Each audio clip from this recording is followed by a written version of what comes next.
Bienvenue donc au 62e cours qui va porter aujourd'hui sur la conjugaison des verbes de 5 lettres.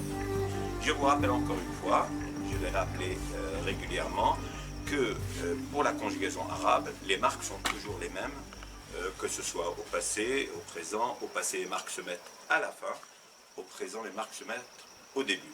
Et alors pourquoi je fais un cours sur la conjugaison des différents types de verbes, 3, 4, 5, 6, c'est parce que parfois, au sein d'un verbe, les choses ne se passent pas comme d'habitude, notamment ce qu'on a vu dans la conjugaison du présent pour les verbes de 4 lettres. Aujourd'hui, on va faire les verbes de 5 lettres et les verbes de 6 lettres aussi, puisqu'il n'y a pas de grosse différence. Et nous allons revenir à nos habitudes, donc ça veut dire on va remarquer qu'il n'y a pas grand-chose qui change.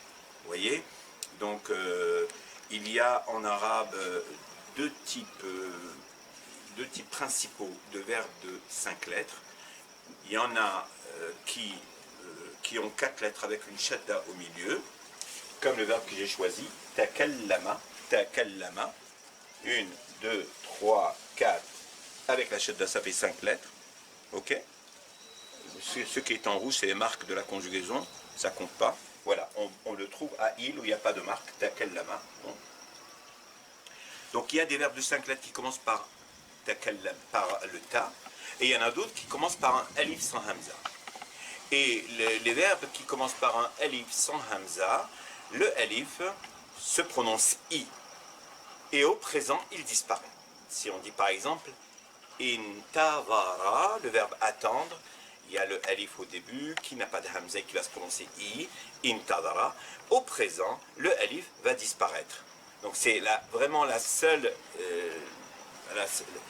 différence qu'il y a entre les verbes de 5 lettres qui commencent par un ta et qui sont composés de 4 lettres avec une shadda, ça fait 5, et les verbes de 5 lettres qui commencent par un alif sans hamza. C'est la seule différence. C'est qu'au présent, les verbes de 5 lettres qui commencent par un alif perdent leur alif.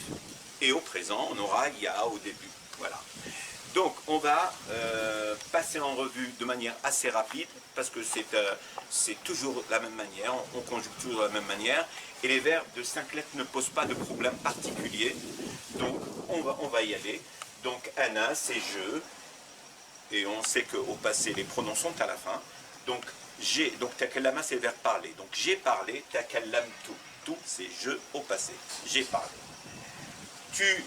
Anta, tu masculin, takallamta, donc la marque de tu masculin au passé, c'est ta, donc takallamta, tu as parlé. Anti, tu féminin, sa marque, tu as parlé au féminin, c'est ti à la fin, donc takallamti. Il, on sait que dans la conjugaison arabe, il n'a jamais de marque. Il au passé n'a jamais de marque. Il au présent, si, mais il au passé n'a jamais de marque.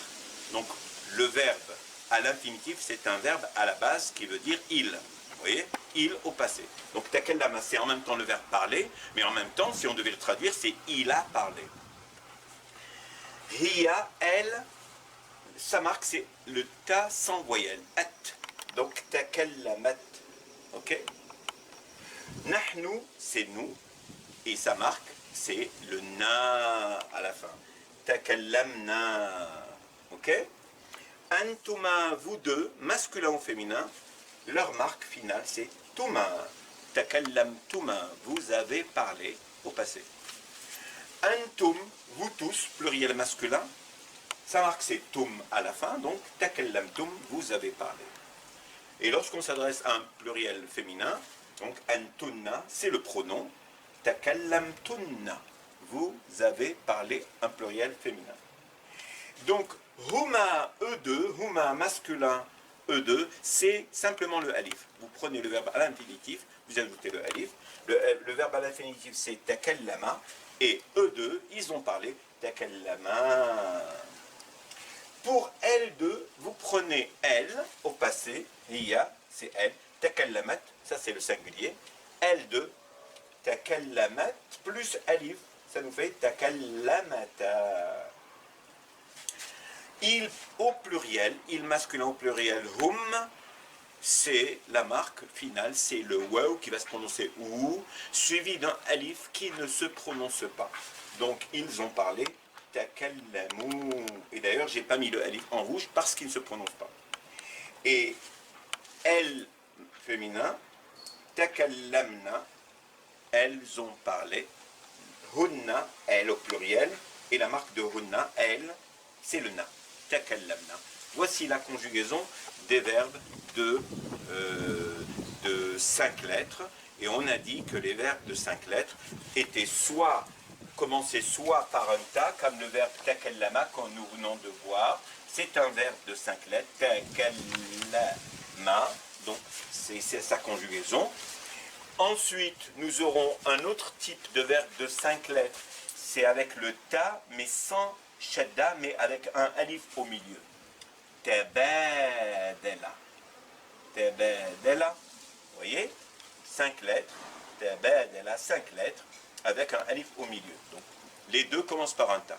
Et nous avons les verbes de 5 lettres qui commencent par un alif sans hamza. Et ce alif sans hamza se prononcera i, comme in, ta, sa, ra. On a 5 lettres. On a le alif sans hamza qui va se prononcer i. Le noun qui ne sera pas vocalisé, qui sera sans voyelle, et a aux 3 autres lettres. Donc il y a énormément de verbes de ce type et énormément de verbes de ce type. Donc nous avons, voilà, donc vous avez 2 types de verbes de 5 lettres. Et pour le passé, que ce soit que vous preniez le verbe takallama ou le verbe intasara, ça va être de la même manière. Ok? Pourquoi? Parce que les pronoms sont à la fin, donc il n'y aura aucune incidence au début. Par contre, nous allons dans quelques instants passer au verbe, à la conjugaison des verbes au présent et au futur. Et là, nous n'allons pas choisir le verbe takallama, nous allons choisir le verbe intasara. Pourquoi? Parce que nous verrons que le alif disparaît au présent lorsqu'on ajoutera la lettre ya pour il au début, et les autres lettres au début, lorsqu'on ajoutera la marque du présent, le alif disparaîtra. Nous allons passer maintenant donc à la conjugaison des verbes de 5 lettres, mais au présent. Alors donc, après avoir passé en revue la conjugaison au passé des verbes de 5 lettres, on va passer maintenant à la conjugaison du présent des verbes de 5 lettres. Et je dirais aussi de 6 lettres. Parce que les verbes de 5 lettres qui commencent par un alif, et d'ailleurs c'est ce type que j'ai choisi, puisque pour le passé j'ai choisi les verbes de 5 lettres qui commencent par un ta. Là je vais choisir les verbes de 5 lettres qui commencent, un exemple de verbe de 5 lettres qui commence par un alif sans hamza, et je vous ai dit que ça se prononçait i, ok? Et c'est ce type de verbe de 5 lettres, c'est exactement une réplique des verbes de 6 lettres, c'est strictement la même chose. Tous les verbes de 6 lettres commencent par un alif sans hamza qui va se prononcer i, suivi du sin sans voyelle, is, et du ta avec fatha, ista, ista, istaghfara, comme ici, istaslama, et ainsi de suite. Donc la conjugaison, que ce soit du passé ou du présent, des verbes de 5 lettres et de 6 lettres, des verbes de 5 lettres de ce type, sera exactement la même que les verbes de 5 lettres, de 6 lettres, qui sont toujours de ce type. D'accord? Pour le passé, il n'y aura aucune incidence parce que les pronoms sont à la fin.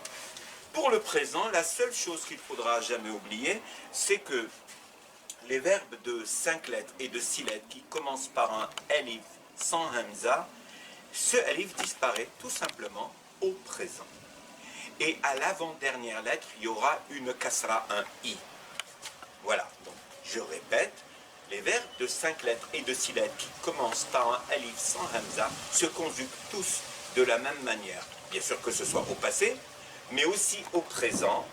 Pourquoi? Parce que le fait qu'il commence par un alif sans hamza, qui se prononce i, ce alif va disparaître au présent, que cela concerne les verbes de 5 lettres ou les verbes de 6 lettres. Donc voilà, au présent, il y aura la marque du présent au début et le alif disparaît. Donc, et l'avant-dernière lettre prendra un i au présent. Donc, on va passer en revue ce qu'on vient de dire. Donc, intasara veut dire vaincre, triompher. Je triomphe. Antasiru. Ou toujours à la fin. La marque du présent, elle est là. A. Tu triomphes. Tantasiru. Ta. Tu masculin. Anti, tu féminin. Tantasirina. Comme d'habitude, ina pour tu féminin. Il, ya. Yantasiru. À chaque fois, donc on vient de voir que le alif sans hamza a disparu. Cette hamza est la hamza de jeu, du verbe au présent. Ça n'a rien à voir avec le alif sans hamza qui était présent au passé. Ok. Il, huwa, il, yantasiru. Comme d'habitude, la marque de il, c'est le ya, avec ou à la fin. Hiya, elle, la marque de elle, c'est ta au début, au présent, tantasiru. Nous triomphons, nahnu, c'est nous, triomphons, et la marque de nous, c'est na au début, donc nantasiru, nous triomphons. Antuma, vous deux, c'est le ta, bien sûr, puisque vous deux, c'est le duel de tu, donc ça commence par un ta forcément, et la marque du duel, elle est à la fin, ani, tantasirani, vous triomphez au présent, vous deux. Antum, vous tous, pluriel masculin, tantasiruna, il y a le ta du singulier tu, mais comme c'est au pluriel, c'est vous, donc una à la fin, c'est la marque du pluriel, du présent bien sûr. Vous, pluriel féminin, la marque finale c'est na, c'est pas una c'est pour les hommes, na c'est pour les femmes, donc vous triomphez à un groupe de femmes, tantasirna. Huma, eux deux, c'est ani au présent. Ilan, il, on prend yantasiru au singulier et on ajoute ani, yantasirani. Huma féminin, elles deux, on prend tantasiru elle et on ajoute ani, tantasirani. Hum, eux tous, pluriel, yantasiruna. On a le ya pour il singulier plus una pour le pluriel. Et hunna, elle, yantasirna. Donc la marque du pluriel féminin de elle, c'est na. Alors, vous allez peut-être me dire pourquoi ça commence par un ya alors que c'est féminin. Ben, si on met le ta, eh ben, ça ressemblera à antunna, à vous toutes. Donc c'est pour distinguer donc ya à elle. Voici la conjugaison. Et donc, cette conjugaison du présent va être la même pour les verbes de 5 lettres comme intasara ou les verbes de 6 lettres comme istaghfara, strictement la même. Jusqu'il y a une lettre en plus pour les verbes de 6 lettres. Pour le futur, comme je l'ai dit pour d'autres types de verbes, les verbes de 3 lettres, les verbes de 4 lettres, tout simplement, vous prenez la forme du présent à toutes les personnes et vous mettez un sa, le sin avec fatha, que vous attachez à la première lettre. Donc, sa'antasiru, je triompherai. Satantasiru, tu triompheras. Satantasirina, tu triompheras féminin, et ainsi de suite à toutes les personnes, c'est la même chose.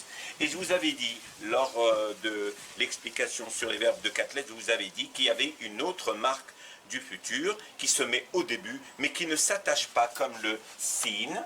C'est juste que vous la mettez avant, un peu avant. Saufa antasiru, c'est la marque saufa, qui est la même pour toutes les personnes, que ce soit à je, à tu, à il.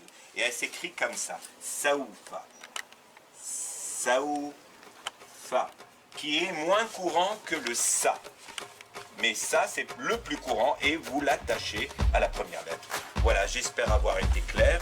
Je souhaite vous voir très bientôt pour un prochain cours. Donc je vous dis à très bientôt. Révisez bien. Au revoir.